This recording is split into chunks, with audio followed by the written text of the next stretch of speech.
Car depuis toute petite, Nabaga savait qu'il n'y avait que des jeunes hommes qui étaient autorisés à aller au combat. Elle a entendu souvent dire, la rapidité, c'est pour les garçons. La force physique, c'est pour les garçons. Les exploits de combattants, c'est pour les garçons. Tout faux. Regarde comme elle est super rapide et super méga forte. Nabaga serait un garçon déguisé en fille. À l'époque, ici, là, tout se conjuguait au masculin. Yeah. Mais Nabaga, elle ne veut plus se plier à ses règles de genre. Elle a raison. Après s'être entraînée des nuits et des jours entiers sans répit, Nabaga se sent enfin prête à se présenter devant le roi comme le fils de son père. Mais c'est qu'elle était prête à le remplacer au combat. Waouh! Et bonsoir Margot, bonsoir ravi de vous Nicolas. retrouver. Et bonsoir à vous, Mounia Aram. Vous êtes la présidente et fondatrice de la Mounia Aram Company. C'est une société de production et de distribution spécialisée dans le cinéma d'animation africain. Vous accompagnez donc des films ou des séries comme celle que l'on vient de voir à l'instant. Vous avez créé tout cela en 2019. 2 ans plus tard, en 2021, le Festival international du film d'animation d'Annecy avait justement fait un focus sur les productions africaines. C'est vrai qu'elles sont très à la mode. Où est-ce qu'on en est aujourd'hui? Question simple, du cinéma d'animation africain. Eh bien, ça bouge pas mal depuis. On est assez excités par ce qui se passe. On a Netflix, Disney qui développent des séries, notamment avec l'Afrique du Sud, le Nigeria. Ou cette série qui est même diffusée sur TV5 Monde. TV5 Monde et sur d'autres chaînes aussi. Et c'est vrai que les projets avancent. Ça avance, mais les productions prennent du temps. Est-ce que vous constatez un essor de l'animation africaine depuis quelque temps? Oui, il y a un fort intérêt pour ces histoires et pour le continent en général. C'est vrai que les talents sont assez demandés et le focus a peut-être aidé aussi à accélérer les choses. À Annecy notamment, oui. Ça a bien fait accélérer les choses. Oui, la présence des studios africains était super importante et une belle mise en lumière. Et alors, Mounia Aram, pourquoi c'est important finalement d'avoir cette industrie de l'animation africaine implantée donc vraiment en Afrique ? Alors, c'est important qu'on raconte nos propres histoires, qu'on soit derrière nos histoires, à la tête de l'écriture notamment, pour ne pas dénaturer, pour sortir des clichés africains que l'on pourrait avoir en tant que personne extérieure au continent. Et alors, on va reparler de ces histoires dont vous allez nous parler. J'aimerais justement qu'on regarde un petit extrait d'un film algérien qui s'appelle Kamsa. Regardez.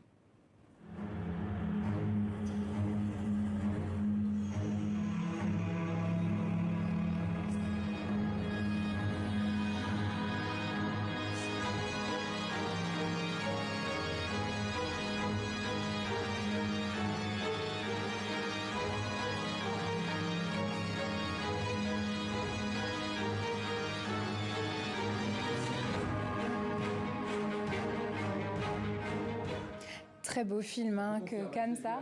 Ouais, absolument magnifique. Et justement, vous en parliez Nicolas, c'est le premier film algérien à avoir été projeté au Festival d'Annecy cette année.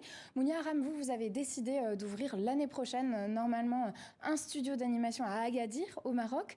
Est-ce que finalement l'animation est un peu moins développée aujourd'hui au Maghreb que dans d'autres coins de l'Afrique? Vous parliez tout à l'heure du Nigeria ou de l'Afrique du Sud. C'est vrai qu'il y a beaucoup de studios au Nigeria et en Afrique du Sud et au Maghreb, il y en a, mais c'est vrai que les histoires commencent à émerger, mais on en est vraiment au démarrage. On a des studios en Tunisie, en Égypte et en Algérie, comme vous avez vu avec ce beau film d'animation, la qualité est indéniable.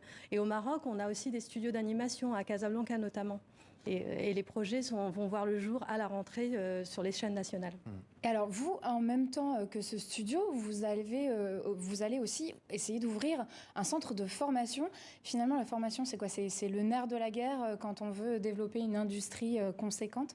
Pour moi, il était impensable d'ouvrir un studio sans former les talents, parce que c'est vrai qu'ils sont compétents, ils sont autodidactes, mais si on veut un niveau international et vraiment une expertise, il faut se former. Donc on a décidé de créer ce studio en ouvrant cette formation en partenariat avec une grande école d'animation française.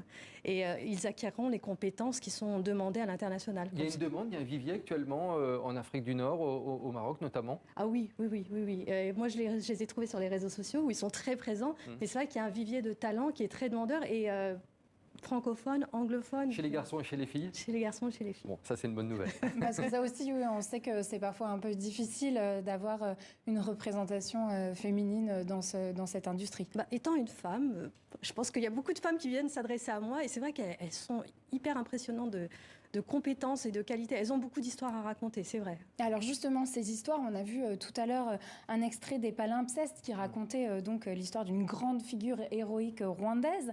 Mounia Aram, quelles sont justement les histoires que vous aimeriez ou dont vous avez entendu parler, que vous aimeriez voir à l'écran ? Moi, j'aimerais sortir des clichés et vraiment faire émerger des histoires. Après, ça peut être des histoires politique. J'ai repéré un court-métrage d'animation au Nigeria qui parlait de Boko Haram. C'est des sujets qui sont assez durs, ou un sujet sur l'excision au Kenya.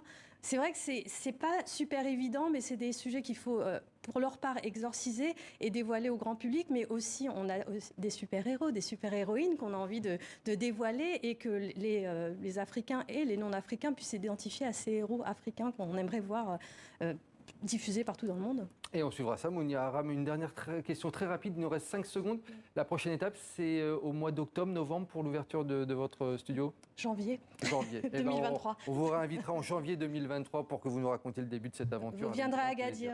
On reviendra faire un reportage avec Margot. Merci Margot, en tout cas, et à demain. Merci Mounia Aram d'être venue sur le plateau de 64 minutes. Allez,